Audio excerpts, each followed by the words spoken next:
Cheryl asked me for a routine that she could do with only 3 poses. Now, you can imagine for someone who practices yoga, that is very tough to come up with just 3. However, I suppose because Cheryl works so hard every day, she doesn't have a lot of time, and yet she would like to have a mini routine to get started with it. From a 4-legged position, I will bring the legs up into the downward dog and take care of the form of it, so making sure that the root of the index finger is grounding, which will ensure the proper alignment of the shoulders away from the ears. The neck is relaxed, head is relaxed, tongue, root of the palate, jaw and face completely relaxed, deep breathing. Extended back, stomach in, tailbones facing towards the ceiling, and I'm walking the dog as I've been doing from the beginning to start relaxing, opening and warming up the legs. So with deep, slow breaths, I walk the dog here for a while, feeling all the way until where one of the legs gets straight, and then moving it forward until the other leg gets straight, because that connects you with the hips.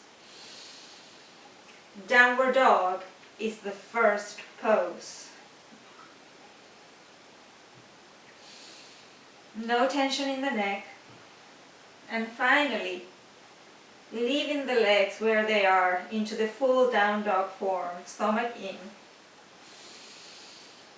Straightening the back of the legs while not overdoing it and not overstretching the knees. And working with the counter force of the tailbone aiming towards the ceiling while the heels aim towards the floor. One deep breath here, and another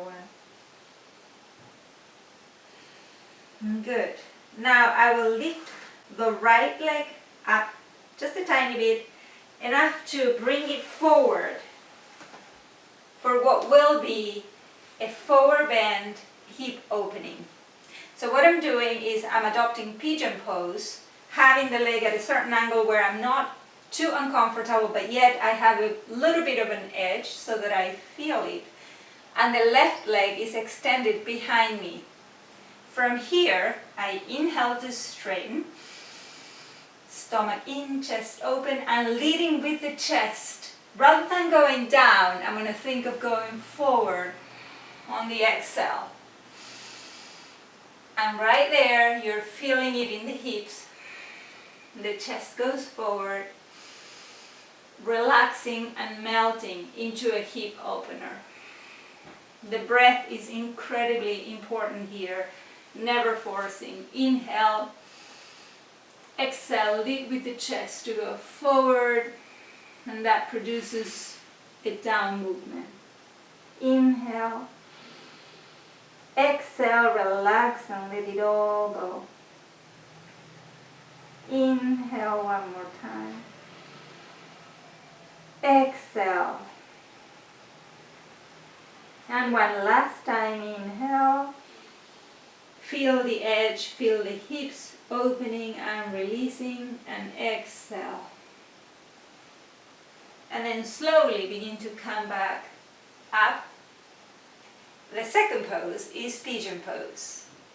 I will now go onto the toes of the right leg so that I can step on them and bring the right leg back to down dog.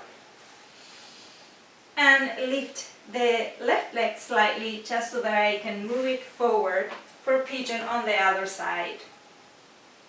I find a comfortable angle for the forward leg, left in this case. The right one is as straight as possible, and from here, inhale, lengthen, and exhale, leading with the chest for a forward bend.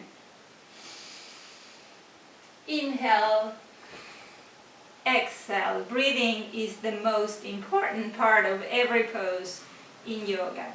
And then comes the enjoyment of it, finding that edge where it becomes a little uncomfortable but is not forcing, and there is none of the bad pain. This is just the good pain. And inhale, exhale.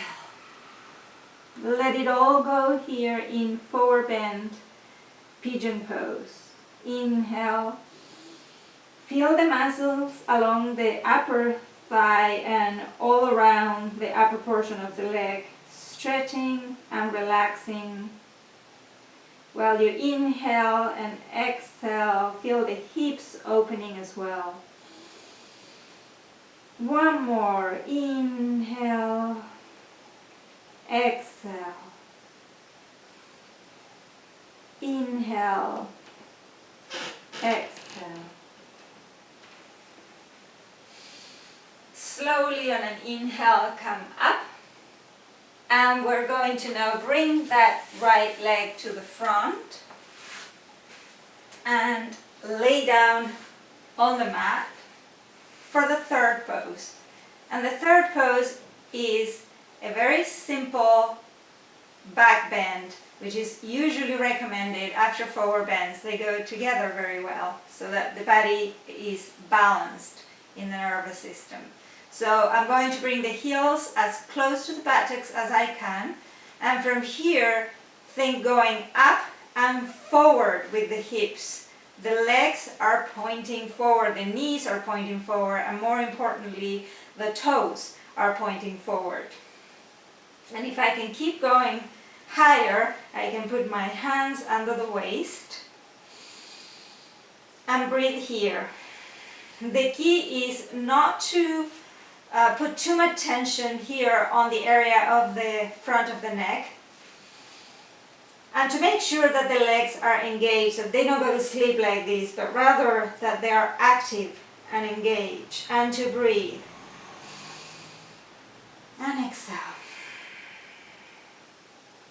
Legs are firmly engaged.